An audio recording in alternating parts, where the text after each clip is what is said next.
Assalamualaikum warahmatullah. Welcome to our channel AM Basic Grammar. Today we are discussing about the voice change. আসসালামু আলাইকুম বন্ধুরা, তোমরা সবাই কেমন আছো? আশা করি সবাই ভালো আছো। তো গত কয়েকটা ক্লাস আমি ভয়েস চেঞ্জ দেওয়ার কথা বলছিলাম যে ভয়েস চেঞ্জটা কি বা ভয়েস চেঞ্জটা আমরা কিভাবে সহজেই করব। অনেকেই ভয়েস চেঞ্জ করি কিন্তু এটা মানে ক্লিয়ার হয় না, অক্সিলারি ভার্বের সমস্যা থাকে, পার্সনের সমস্যা থাকে। তো আজকের পর থেকে আর এই পার্সন আর অক্সিলারি ভার্ব নিয়ে কোনো সমস্যা থাকবে না। ওই ভয়েস চেঞ্জ করার আগে যেটা বুঝতে হবে যে সিঙ্গুলার আর প্লুরালটা কি। আমি গত ক্লাসে অল্প একটু বলছিলাম বা আলোচনা করছিলাম যে সিঙ্গুলার প্লাস প্লুরাল কি, কিন্তু সিঙ্গুলার প্লাস প্লুরাল সম্পর্কে ধারণা থাকে না জন্য আমরা অধিকাংশ ভয়েস চেঞ্জটা সঠিক করতে পারি না। আর ভয়েস চেঞ্জের সামান্য কিছু রুলস ফলো করতে হবে। তো সাবজেক্ট কি আর সাবজেক্টের সাথে এই সিঙ্গুলার প্লাস প্লুরাল অক্সিলারি ভার্বের সম্পর্কটা কি, মানে সাবজেক্টের সাথে অক্সিলারি ভার্বের সম্পর্কটা একটু ভালো রাখতে হবে। তাহলে দেখবা যে ভয়েস চেঞ্জটা খুব তাড়াতাড়ি পারবা। তো ঠিক আছে, আমাদের সঙ্গে থাকো। আমরা গত ক্লাসে বলছিলাম যে ভয়েস অর্থ বাচ্য, ভয়েস অর্থ বাচ্য। ভয়েসটা দুই প্রকার, একটা হচ্ছে অ্যাক্টিভ আর একটা কি প্যাসিভ। তো অ্যাক্টিভ ভয়েসটা কি, মানে দুইটা সেন্টেন্স, কি একটা সেন্টেন্স কিন্তু থাকে কিন্তু সহজে বোঝা যায় না যে কোনটা অ্যাক্টিভ কোনটা প্যাসিভ। গত ক্লাসে আমি বলছি পার্ট 1-এ যে অ্যাক্টিভ কি আর প্যাসিভ কি, কিন্তু আজকে ডিটেলস এটা ক্লিয়ার করবো যে অ্যাক্টিভ এবং প্যাসিভ কত সহজে এবং কত দ্রুত এটা তোমরা কি করতে পারবে, নক আউট করতে পারবে। ঠিক আছে, তো দেখা যাক। অ্যাক্টিভ ভয়েস মনে রাখবা যে আমি যেমন বললাম যে he reads a story, he reads a story, সে একটা গল্প পড়ে, সে একটা গল্প পড়ে। এইটা যে অ্যাক্টিভ ভয়েস, এটা কি ভয়েস? Active voice. এটা বুঝলাম কিভাবে, তাই না? এটা কিভাবে আমরা বুঝতে পারলাম যে এটা অ্যাক্টিভ ভয়েস? অ্যাক্টিভ ভয়েস বোঝার ক্ষেত্রে একটা জিনিস মনে রাখবা, অ্যাক্টিভ ভয়েস কর্তা তার নিজের কাজ নিজেই করে। কর্তা মানে কি? সাবজেক্ট। কর্তা মানে সাবজেক্ট, যে নিজের কাজ নিজেই করে তাকে কি বলা হয়েছে? কর্তা। তাহলে অ্যাক্টিভ ভয়েসে সাবজেক্ট তার নিজের কাজ নিজেই করে, এই জন্য একে বলা হয়েছে কি? অ্যাক্টিভ। আর প্যাসিভ বলতে আমরা বুঝি যে যেটা কি করা হয়, মানে নিজের কাজটা অন্যের মাধ্যমে করা হয়। নিজের কাজটা কার মাধ্যমে করা হয়? অন্যের মাধ্যমে। যেমন সে বই পড়ে, খালি তার কাজ কি ছিল? বই পড়া না, তার কাজটা কি ছিল? বই পড়া। এই জন্য সে বই পড়ে, এটা তার কাজ, সে নিজেই করতেছে, এটা অ্যাক্টিভ। আর যখন তার কাজটা আর একজনের মাধ্যম দিয়ে হচ্ছে বা তার কাজটা অন্যের মাধ্যমে আসছে তখন সেটা কি হচ্ছে? প্যাসিভ। যেমন আমরা এই সেন্টেন্সকে লিখি এ স্টোরি, হ্যাঁ, এ স্টোরি, তাহলে এটা present indefinite tense. Present indefinite যদি হয় তাহলে আমরা জানি সিঙ্গুলার আর প্লুরাল অক্সিলারি ভার্ব সম্পর্কে গত ক্লাসে বলছিলাম যে কোনটা সিঙ্গুলার আর কোনটা প্লুরাল। সিঙ্গুলার অক্সিলারি ভার্বের ভিতরে বলছিলাম ইজ, ওয়াজ, তারপরে কি বলছিলাম? হ্যাজ, তাই না? তারপরে কি বলছিলাম? উইল। এগুলো হচ্ছে সিঙ্গুলার অক্সিলারি ভার্ব। তো এই ইজটা কোন জায়গায় ব্যবহার করা হয়? Present indefinite. এবং সাবজেক্ট যদি থার্ড পারসন সিঙ্গুলার হয় তাহলে চারটা অক্সিলারি ভার্বকে আমরা বসাবো টেন্স অনুযায়ী। তো এখানে এই স্টোরিটা কি? Third person singular. এই ক্ষেত্রে আমরা কি ব্যবহার করবো? এই স্টোরির পরে ইজ, যেহেতু এটা প্রেজেন্ট টেন্স। এরপরে ভার্বের 3 নম্বর রূপ নেব। ভার্বটা কি ছিল? রিড। তাহলে রিড রিড রিড, ঠিক আছে। এরপরে কি করব? বাই। তারপরে কি ছিল? সাবজেক্টকে কি করব? অবজেক্ট বানাবো, হিম বানাবো। ঠিক আছে। তো গত ক্লাসে কিন্তু সাবজেক্ট কিভাবে অবজেক্ট হয় এগুলো আমরা দেখাইছিলাম। তো প্রথম মনে রাখা লাগবে যে আগে দেখো, আগে সাবজেক্ট কে ছিল? হি না? সে একটা বই পড়ে, মানে তার দ্বারা কাজটা করা হয়েছিল। এখন হি দ্বারা অনেকেরই বোঝার সমস্যা, তুমি হিটা বাইরে দিলাম, মনে করে এই জায়গায় রানা দিলাম। কি দিলাম? রানা একটা গল্প পড়ে, তাহলে রানার কাজ ছিল গল্প পড়া, এটা রানার কাজ ছিল, এটা অ্যাক্টিভ ভয়েস। রানা নিজে তার কাজ যেভাবে করতেছে ওইটা কি ভয়েস? Active voice. আর রানার কাজই অন্যজন যখন করে দিচ্ছে তখন কি হচ্ছে? সেটা প্যাসিভ ভয়েস। যেমন এই স্টোরি, একটি গল্প, ইজ রিড, পড়া হয়, বাই হিম। তাহলে হিম অথবা কি দেবো আমরা? রানা। সাবজেক্টকে কি বানাবো? অবজেক্ট বানাবো। দেখো যে গল্পটা পড়া হয় রানার মাধ্যমে। তার মানে রানার কাজই আরেকজনের মাধ্যমে হচ্ছে না, তাহলে নিজের কাজ নিজে করলে সেটা হবে কি অ্যাক্টিভ, আর নিজের কাজ যদি অন্যের মাধ্যম দিয়ে করানো হয় তাহলে সেটা কি হবে প্যাসিভ। বুঝতে পারছিস সংক্ষেপে? তো এটা এই হলো অ্যাক্টিভ আর কি প্যাসিভের পার্থক্য। তো অ্যাক্টিভ আর প্যাসিভে আসলে অল্প কিছু ফর্মুলা আছে, এগুলো জানলে আমরা সবাই এটা কমপ্লিট করতে পারবো। তো অ্যাক্টিভ ভয়েস মনে রাখবো অনেক সময় টু থাকে, 2 + V1 যাকে বলা হয় ইনফিনিটিভ। 2 + V1, এই 2 + V1 যদি থাকে আমরা প্যাসিভ করতে যে ওই 2 এর সাথে অতিরিক্ত বি যোগ করব। কি যোগ করব? বি। মানে এখানে কিন্তু নিয়ম আছে, অ্যাক্টিভ আর প্যাসিভের আমি নিয়মগুলো গত ক্লাসে দিয়ে দিয়েছিলাম, তোমরা ফলো করছো যে অ্যাক্টিভ আর প্যাসিভ করতে কোন কোন নিয়ম ব্যবহার করা হয়। যেমন প্যাসিভ করতে প্রথমে কি নিই আমরা, সাবজেক্টকে কি করি প্যাসিভ করতে, তাই না? প্যাসিভ করতে প্রথমে কি করেছিলাম, প্রথমে অবজেক্টকে সাবজেক্ট করেছিলাম, অবজেক্টকে সাবজেক্ট, ঠিক আছে, প্লাস কি করছিলাম অক্সিলারি ভার্ব। এই অক্সিলারি ভার্বটা নিছিলাম টেন্স ও কি অনুযায়ী, পারসন অনুযায়ী, টেন্স ও পারসন অনুযায়ী, plus V3 plus by 2 for with extension, মানে অন্যান্য প্রিপজিশন গুলো বাই এর পরিবর্তে বসে, প্লাস কি সাবজেক্টকে অবজেক্ট করতে হবে। এইটা হচ্ছে প্যাসিভ ভয়েসের মূল গঠন, বা এই অনুসারে প্যাসিভ ভয়েসটাকে সাজাই। তো প্যাসিভ ভয়েস করতে আমরা জানি প্রথমে কি করব, প্রথমে আগে অবজেক্টকে সাবজেক্ট বানাবো, এরপর টু যুক্ত ভার্ব দেবো, যে ভার্বটা থাকবে টু যুক্ত ভার্ব, এরপর সেই ভার্ব দেবে, এরপর ভার্বের 3 নম্বর রূপ ব্যবহার করবো। এরপরে যদি প্রেজেন্ট ইনডিফিনাইট টেন্স হয়, কোন টেন্স? প্রেজেন্ট ইনডিফিনাইট টেন্স হয়, তাইলে আমরা সেই ক্ষেত্রে কি করব, প্রেজেন্ট ইনডিফিনাইটে আমরা জানি কোনো অক্সিলারি ভার্ব নাই। এর আগে আর একটা কথা বলি, সেটা হচ্ছে যে টেন্সের ভয়েস করতে যাব, আমরা যদি যে টেন্সের ভয়েস করব এর পরে টেন্সের অক্সিলারি ভার্বকে ব্যবহার করব। যদি প্রেজেন্ট ইনডিফিনাইটের ভয়েস চেঞ্জ করি তাহলে প্রেজেন্ট ইনডিফিনাইট ভয়েস চেঞ্জ করব কার? Present indefinite. প্রেজেন্ট ইনডিফিনাইটের ভয়েস যদি করি তাহলে অক্সিলারি ভার্বটা নেওয়া লাগবে প্রেজেন্ট কন্টিনিউয়াসে। তাহলে প্রেজেন্ট কন্টিনিউয়াসের অক্সিলারি ভার্ব কি ছিল?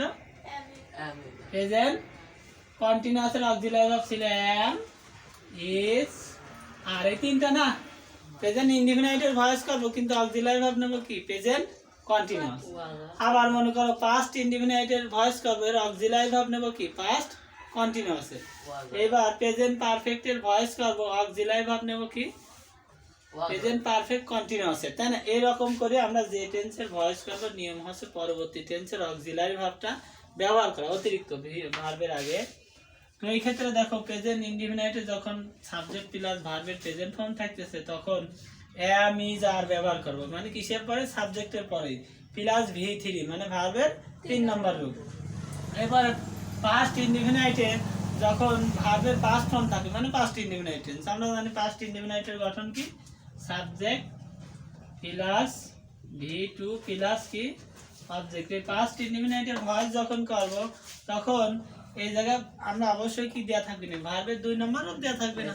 তাইলে এই ভার্বের 2 নম্বর রূপ যখন দেয়া থাকে তখন আমরা সেখানে কি পাস্ট ইনডিফিনাইটের ভয়েস করব। তাহলে অক্সিলারি ভার্ব কোন টেন্সে নেব?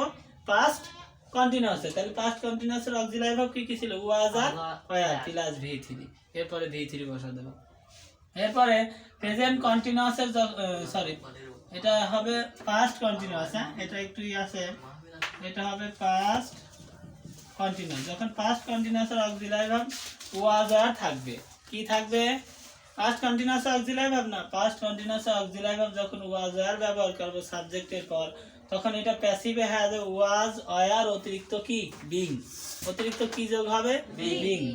আর যখন প্রেজেন্ট পারফেক্ট টেন্সের ভয়েস চেঞ্জ ক্ষেত্রে হ্যাভ, হ্যাজ বসাবো সাবজেক্টের পর, এরপরে আমরা কি প্যাসিভ করতে বসাবো হ্যাভ বিন, হ্যাজ বিন, অতিরিক্ত কি বসাবো? V3, তাই না? হ্যাভ বিন, হ্যাজ বিন, অতিরিক্ত বিন যোগ হবে। আর পাস্ট পারফেক্ট টেন্সের ক্ষেত্রে কি হ্যাড আছে, এই হ্যাড থাকলে অতিরিক্ত কি যোগ হবে? বিন যোগ হবে। তো আর একটা বিষয় আমি দেখাচ্ছি, সেটা হলো যে এটা আমি একটু নিচে দিলাম, হ্যাঁ।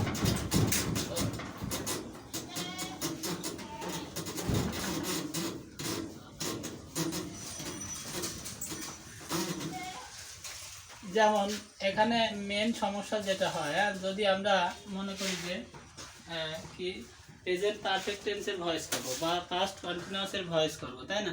তাহলে এক্ষেত্রে যে সমস্যাটা আমাদের সবসময় হয় যে আমরা জানি কন্টিনিউয়াস টেন্স মোট কয়টা? 6টা। মোট টেন্স কয় প্রকার? মোট টেন্স হলো 3 প্রকার। এর মধ্যে প্রত্যেক প্রকারকে আবার 4 ভাগে ভাগ করা হয়েছে। মোট টেন্স হয়েছে কয় প্রকার? 12 প্রকার। এই 12 প্রকার টেন্স থেকে এর ভিতরে কন্টিনিউয়াস গুলোকে আলাদা করে নেব। ভয়েস চেঞ্জ করার জন্য কি করব?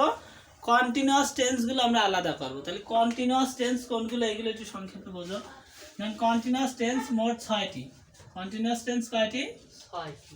কন্টিনিউয়াস কন্টিনিউয়াস টেন্স মোট 6টি। মোট 6টি, তাই না? তাহলে সে কন্টিনিউয়াস টেন্স গুলো কি কি ছিল? একটা ছিল প্রেজেন্ট কন্টিনিউয়াস। প্রেজেন্ট কন্টিনিউয়াস, হ্যাঁ, প্রেজেন্ট কন্টিনিউয়াসের অক্সিলারি ভার্ব কি কি ছিল খেয়াল আছে? প্রেজেন্ট কন্টিনিউয়াসের অক্সিলারি ভার্বগুলো ছিল হচ্ছে কি? am, is, are। প্লাস এখানে আমরা অতিরিক্ত কি ব্যবহার করব? am, is, are এর সাথে অতিরিক্ত being কে ব্যবহার করব। কি ব্যবহার করব? being plus v3। মনে রাখবা প্যাসিভ করতে এই কন্টিনিউয়াস টেন্স 6টাকে আগে ধরে নিবা। এই 6টা যখন চলে যাচ্ছে বাকি থাকতেছে কয়টা? বাকি আর কয়টা থাকে? 6টা না? 6টা কন্টিনিউয়াস যখন চলে যাচ্ছে মোট 12 প্রকারের মধ্যে আর থাকে কয়টা? 6টা। তাহলে এই 6টার মধ্যে মনে করো কন্টিনিউয়াস টেন্সের আমি গঠন তোমাদের দিয়ে দিচ্ছি। যেমন am, is, are যদি অ্যাক্টিভ ভয়েসটা কি হয়? প্রেজেন্ট কন্টিনিউয়াস টেন্স হয়। তাহলে প্যাসিভ করতে কি করব? প্যাসিভ করতে এই জায়গায় লিখে দিলাম কন্টিনিউয়াস টেন্স মোট 6টি। প্যাসিভ করতে কিভাবে হবে? প্যাসিভ করতে প্রেজেন্ট কন্টিনিউয়াসে am, is, are এর পর অতিরিক্ত being যোগ হবে। কি যোগ হবে? being plus v3। ঠিক আছে? এরপরে মনে করো যে কি present perfect continuous. Present perfect continuous, তাই না? প্রেজেন্ট পারফেক্ট কন্টিনিউয়াসের আমরা জানি অক্সিলারি ভার্ব কি কি ছিল? Have been, has been. Have been, has been এই দুইটার সাথে অতিরিক্ত being যোগ হবে। হ্যাভ বিন আর কি ছিল? Has been. এর সাথে অতিরিক্ত কি যোগ হবে? being। Have been, has been এর সাথে অতিরিক্ত being যোগ হবে এবং ভার্বের কি দেব? ভার্বের 3 নম্বর রূপ ব্যবহার করব। এরপর আসলো পাস্ট কন্টিনিউয়াস। তাহলে প্রেজেন্টে 2টা কন্টিনিউয়াস, পাস্টে 2টা কন্টিনিউয়াস আর ফিউচারে কয়টা কন্টিনিউয়াস? 2টা। মোট কন্টিনিউয়াস আছে 6টা। তাহলে এবার পাস্টের 2টা কন্টিনিউয়াস কি কি আমরা একটু দেখি এবং কিভাবে এটা সাজাবো। ঠিক আছে? পাস্টের 2টা কন্টিনিউয়াস আছে। এটা আছে past continuous tense, simple past continuous tense. হ্যাঁ, একটা কি যেমন ওয়াজ ওয়ার কি থাকে? Was were. এটা প্যাসিভ করতে প্রথমে ওয়াজ ওয়ার কে ব্যবহার করব। কি ব্যবহার করব? Was were. এরপরে অতিরিক্ত যোগ করব being, being প্লাস v3। একই নিয়ম সব জায়গায়। যতগুলো কন্টিনিউয়াস টেন্স আছে শুধুমাত্র অক্সিলারি ভার্বের পর অতিরিক্ত being যোগ করব। কি যোগ করব? being plus v3। আচ্ছা, এরপরে যদি আমি করি যে past perfect continuous, past perfect continuous তোমরা একটু দ্রুত তুলে নিবা। পাস্ট পারফেক্ট কন্টিনিউয়াসে কি ছিল? যেমন হ্যাড, তাই না? হ্যাড বিন এর সাথে আমরা কি যোগ করব? অতিরিক্ত being যোগ হয়ে যাবে প্লাস v3। অর্থাৎ পাস্ট পারফেক্ট কন্টিনিউয়াসে আমরা অতিরিক্ত কি যোগ করব? being যোগ করব। কারণ ফিউচার পারফেক্ট কন্টিনিউয়াস টেন্স আছে, এখানে অতিরিক্ত কি যোগ করব? being কে যোগ করব। মানে মোট কথা কন্টিনিউয়াস টেন্স যেটাই আসুক অতিরিক্ত কি যোগ হবে? অতিরিক্ত beingটা যোগ হয়ে যাবে। অক্সিলারি ভার্বের পর অতিরিক্ত কি হবে? being যোগ হবে। আচ্ছা, এরপর ফিউচার পারফেক্ট কন্টিনিউয়াসে আসি। ফিউচার কন্টিনিউয়াস, সরাসরি future continuous, simple future continuous. Future continuous টেন্সে যেমন তোমার বিষয়টা দেখো যে ফিউচার কন্টিনিউয়াস টেন্সে আমরা জানি অক্সিলারি ভার্ব 2টা, একটা হচ্ছে শ্যাল বি আর একটা কি? Will be. Shall B, will be. তাহলে এর সাথে অতিরিক্ত আমরা being যোগ করে দেবো। না, উইল বি আর কি? Shall be. Shall B plus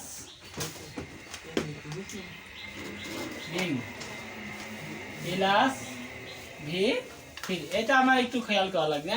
অর্থাৎ এই 6টা টেন্সে যাই আসুক এই 6টা টেন্সের যে টেন্সই হোক না কেন আমরা অতিরিক্ত শুধু কি যোগ করব, বিং যোগ করব। এটা খেয়াল করো, পাস্ট কন্টিনিউয়াস টেন্স যদি হয়, পাস্ট কন্টিনিউয়াস টেন্স আমরা অতিরিক্ত কি পাস্ট কন্টিনিউয়াসের অক্সিলারি ভার্বটাকে কি জানা লাগবে, ওয়াজ আর ওয়ার, এর সাথে অতিরিক্ত বিং যোগ করব, তারপরে V3 দিয়ে দিবা। আচ্ছা, এরপর পাস্ট পারফেক্ট কন্টিনিউয়াস টেন্সের অক্সিলারি ভার্ব কি ছিল, হ্যাড বিন, এর সাথে অতিরিক্ত বিং যোগ করবা, V3 দিয়ে দিবা। এরপর ফিউচার পারফেক্ট কন্টিনিউয়াসের অক্সিলারি ভার্ব কি ছিল, will be, shall be, sorry future কন্টিনিউয়াসের অক্সিলারি ভার্ব কি ছিল, শ্যাল বি, উইল বি, এর সাথে অতিরিক্ত কি যোগ করব, বিং প্লাস V3। ঠিক আছে, এইটাই হচ্ছে কন্টিনিউয়াসের মূল গঠন। এই 6টা গঠন তোমরা যখন মনে রাখবা, মানে টেন্সের ভয়েস চেঞ্জ বলো, যত কিছু ভয়েস চেঞ্জ আছে একাই আ যাবে 6টা টেন্সের ভয়েস চেঞ্জ। এরপরে পারফেক্ট টেন্স আছে কয়টা, 3টা। পারফেক্ট আছে কয়টা, 3টা। পারফেক্ট টেন্স আছে মোট 3টা। পারফেক্ট টেন্স কয়টা, 3টা। এই পারফেক্ট টেন্সে কিভাবে হবে দেখো, পারফেক্ট এফিসিটি, পারফেক্ট টেন্স 3টি, টেন্স 3টি। একটা কি ছিল রাতুল, প্রেজেন্ট পারফেক্ট, তাই না, প্রেজেন্ট পারফেক্ট PRFECT, একটা ছিল প্রেজেন্ট পারফেক্ট। যদি প্রেজেন্ট পারফেক্ট হয় তাহলে সেক্ষেত্রে আমরা কি করব, আমরা প্রেজেন্ট পারফেক্টের গঠনটা আগে দেখব। প্যাসিভ করতে, কিন্তু এটা কি করতে, প্যাসিভ করতে, PASSIV, প্যাসিভ করতে। যদি প্রেজেন্ট পারফেক্ট হয় তাহলে প্যাসিভ করতে আমরা কি করব, অতিরিক্ত, আমরা জানি প্রেজেন্ট পারফেক্টের অক্সিলারি ভার্ব হলো কি, হ্যাভ আর হ্যাজ। হ্যাভ আর কি ছিল, হ্যাজ, প্লাস অতিরিক্ত বিন যোগ করব, কি যোগ করব, বিন প্লাস V3, মানে have has plus been plus V3। ঠিক আছে, এবার পাস্ট পারফেক্ট কি ছিল হৃদয়, পাস্ট পারফেক্ট, পাস্ট পারফেক্টে ছিল হচ্ছে কি, পাস্ট পারফেক্টের অক্সিলারি ভার্বটা হলো কি, হ্যাড। পাস্ট পারফেক্টের অক্সিলারি ভার্বটা কি, হ্যাড। তাহলে এর সাথে শুধুমাত্র অতিরিক্ত কি যোগ করে দেবো, বিন প্লাস V3। আমি কিন্তু প্রথম অংশের সাবজেক্টগুলো কিন্তু তোমাদের বসা নিতে হবে, আমি সাবজেক্টের পরে যেগুলো হবে এগুলো দেখাচ্ছি। হ্যাঁ, সাবজেক্টের পরে আর বাইয়ের আগে যেগুলো হবে এগুলো আমি দেখা দিচ্ছি যে এগুলো এইভাবে হবে। এরপরে আসলো কি, future perfect, FUTURE, future perfect, FECT, future পারফেক্টে কি হবে, ফিউচার পারফেক্টে অতিরিক্ত, যেমন ফিউচার পারফেক্টের গঠন কি, শ্যাল হ্যাভ, শ্যাল হ্যাভ, অথবা কি উইল হ্যাভ। তাহলে শ্যাল হ্যাভ, উইল হ্যাভ এর সাথে অতিরিক্ত কি যোগ করবো আমরা, বিন প্লাস V3। মানে মূলত আমাদের মেন সমস্যাটা আছে টেন্সের গঠনটা আমরা মনে রাখি না। টেন্সের গঠনটা কি রাখি না, মনে রাখি। টেন্সের গঠন মনে রাখলে তো সমস্যা হওয়ার কথা না। পারফেক্ট টেন্স 3টি, প্রেজেন্ট পারফেক্ট, পাস্ট পারফেক্ট আর ফিউচার পারফেক্ট। এই পারফেক্ট টেন্সে অতিরিক্ত বিন যোগ হবে অক্সিলারি ভার্বের পর। আচ্ছা, আর কন্টিনিউয়াস টেন্সে অতিরিক্ত কি যোগ হবে, বিং, BEING, বিং। তো এই 9টা টেন্স চলে গেলে, 9টা টেন্সের অক্সিলারি ভার্ব কিন্তু দেখালাম। আর থাকতেছে কয়টা, অবশিষ্ট আছে 3টা। একটা হচ্ছে প্রেজেন্ট ইনডিফিনাইট, আর একটা হচ্ছে পাস্ট ইনডিফিনাইট, আর একটা হচ্ছে ফিউচার ইনডিফিনাইট। আমরা জানি যে ফিউচার ইনডিফিনাইটের অক্সিলারি ভার্ব কি আছে, শ্যাল আর উইল। এর সাথে আমরা প্যাসিভ করতে অতিরিক্ত বি যোগ করব। কি যোগ করব, বি। তাহলে ফিউচার ইনডিফিনাইটের ভয়েস চেঞ্জ করতে আমরা কি করব দেখো, FUTURE, ফিউচার ইনডিফিনাইটকে প্যাসিভ করতে, তাই না, প্যাসিভ করতে, ফিউচার ইনডিফিনাইটকে প্যাসিভ করতে অতিরিক্ত কি যোগ করব, শুধুমাত্র শ্যাল আর উইলের সাথে অতিরিক্ত বি যোগ করব। কি যোগ করব, বি। তাহলে এটাকে মনে করো উইল অথবা শ্যাল, শ্যাল, অতিরিক্ত কি দেব, বি প্লাস V3। এইভাবে আমরা ফিউচার ইনডিফিনাইটকে করব। আর প্রেজেন্ট ইনডিফিনাইট আর পাস্ট ইনডিফিনাইটের অক্সিলারি ভার্ব বাক্যে উজ্জ্ব থাকে, মানে বাক্যে থাকে কিন্তু এটা কি দেখা যায় না। প্রেজেন্ট ইনডিফিনাইটের 2টা অক্সিলারি ভার্ব মনে রাখবা, একটা হচ্ছে কি ডু আর একটা কি ডাজ। এটা হচ্ছে প্রেজেন্ট ইনডিফিনাইটের অক্সিলারি ভার্ব। আর পাস্ট ইনডিফিনাইটের একটাই অক্সিলারি ভার্ব আছে, সেটা হচ্ছে কি ডিড। এই ডু, ডাজ আর ডিড, এই প্রেজেন্ট ইনডিফিনাইট আর পাস্ট ইনডিফিনাইট নিয়ে হচ্ছে যত সমস্যা। এই প্রেজেন্ট ইনডিফিনাইট আর পাস্ট ইনডিফিনাইট আমরা আগামী ক্লাস অর্থাৎ পার্ট 3-তে খুব সুন্দর ক্লিয়ার আইডিয়া দিয়ে দেব। তোমরা আমাদের সাথে থাকার চেষ্টা করো। আর যারা এখনো আমাদের চ্যানেলকে সাবস্ক্রাইব করোনি, অতি দ্রুত সাবস্ক্রাইব করে আমাদের সঙ্গে থাকার চেষ্টা করো। আসসালামু আলাইকুম ওয়া রাহমাতুল্লাহ।